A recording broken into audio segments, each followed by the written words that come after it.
You probably think of borders as these nice, neat lines on a map, right? Simple. But what if a border sliced right through your living room? Or what if you had to go through customs twice just to pop out for some milk? Well, today, we're going to dive into the world's most bizarre borders, the places where those neat lines get unbelievably, and let's be honest, fascinatingly messy. Okay, let's just jump right into the deep end. Imagine a town where the border between two nations carves its way through houses, cafes, even people's bedrooms. Seriously, where you put your front door could literally mean you live in a different country than your neighbor. And no, this isn't some sci-fi movie plot. It's a very real, very confusing town on the border of Belgium and the Netherlands. And that's really the heart of it, These aren't just cartography mistakes. Every single one of these strange borders tells a deeply human story. A story about ancient kings, epic colonial blunders, and the incredible people who have to figure out how to live their lives in two worlds at once. So to really wrap our heads around how these borders even came to be, we've got to look at some of the most confusing examples out there. But first, there's one key term you're going to need to know. It'll help make sense of all this madness. That word is enclave. The easiest way to think about it is like an island. It's a piece of one country that's completely surrounded by the land of another country. It's a simple idea, really, but as you're about to see, it can create some unbelievably complex situations for the people living inside them. Right, so this is Baarle, that town we were just talking about. It is a complete patchwork quilt of Belgian and Dutch land. We're talking 30 different enclaves, all because of some super complicated land deals between feudal lords way back in the 12th century.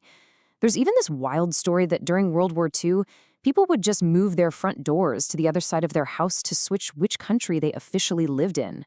Pretty clever. And the story of Baarle is a perfect example of how decisions made hundreds, even 1,000 years ago, can still have a huge impact on our lives today. And trust me, it is not the only one. So many of the world's weirdest borders are basically just echoes of old royal handshakes and ancient deals. For instance, you've got Campione d'Italia. It's an Italian town completely surrounded by Switzerland, all because the king gave it to the church back in the 8th century. Or how about this one, the Cooch Behar enclaves on the India-Bangladesh border? Legend has it they were created because two kings played a high-stakes chess game in 1713 and used villages as poker chips. That one game created a border so messy it took until 2015 to finally fix it. And for the people who lived there, this was no game. Until that treaty was finally signed, tens of thousands of them were basically ghosts. They had no citizenship, no access to electricity or schools, no real national identity. They were just trapped in this legal nightmare, all because of a chess match played centuries before they were born. But, it's not all ancient history. It's not just kings and old feuds that are to blame for these bizarre borders. More recent treaties and political deals have created their own special brand of chaos, and the consequences can be just as real for people today.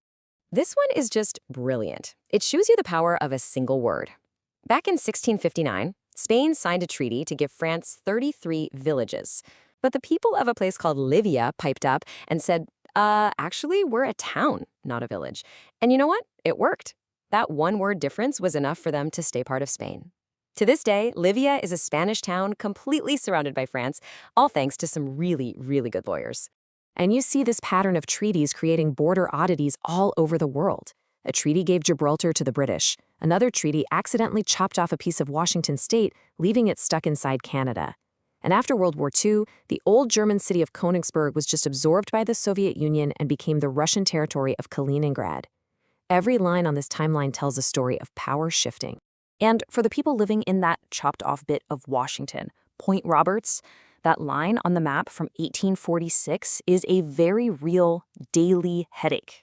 To get to the rest of the United States, they literally have to drive into Canada, go through customs, and then drive back into the US. And this isn't just an inconvenience. During the COVID-19 lockdowns, when the border closed, they were completely cut off. Prisoners of a line drawn on a map almost 200 years ago. All right, let's head back to Europe for a second, to that tiny British territory of Gibraltar. It's famous for two things: the giant rock that dominates its landscape, and its monkeys. They're Barbary macaques, the only wild monkeys in all of Europe. And there's this old legend that says as long as the monkeys stay on the rock, Gibraltar will stay British. But the people of Gibraltar's bond with Britain is way more than just a legend about monkeys. They have this fierce, independent identity.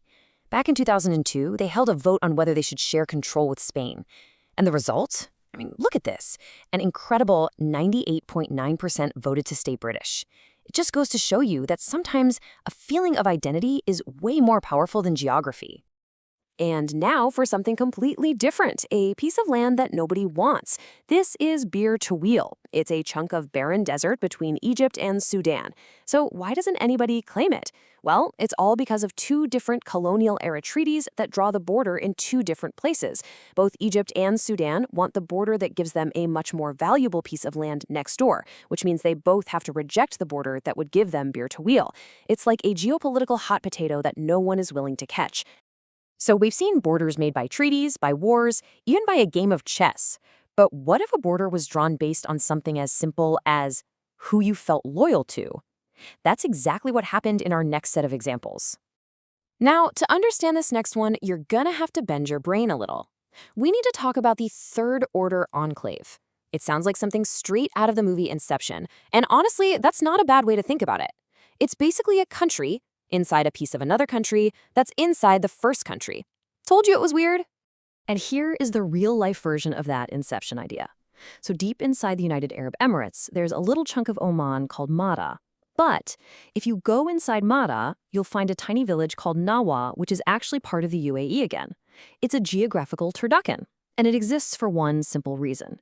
Back in the day, some British surveyors just walked around asking the local tribes, hey, who do you guys want to pledge allegiance to? And they drew the lines accordingly. We see that same idea over in East Timor. The Okuse Enclave is totally surrounded by Indonesia, but it's still part of East Timor. Why? Because that land is considered the sacred birthplace of their long, brutal struggle for independence. For the people of East Timor, that powerful historical connection is so much stronger than any simple line on a map. Phew! Okay, we have been on a pretty wild ride through some of the strangest borders on the planet. So, after all that, what have we learned? What's the big takeaway from all these bizarre, squiggly lines on the map? Well, as we've seen, these things exist for all sorts of reasons. Some are just leftovers from ancient feudal deals, like in Baarle. Others are the result of some really clever legal loopholes, like that Spanish town of Llívia. And some, like those mind-bending enclaves in the desert, were just created by asking people where their loyalties lie. I think the most important thing to remember is that the world map is not set in stone. It is a living, breathing document that's constantly being shaped and reshaped by history, by politics, and by human choices. Each line is a story. And that really leaves us with one last question to chew on. We draw all these lines on a map to tell us where one nation ends and another begins. But for the people who actually live on these lines, it raises a much deeper question. What is it that truly defines a home?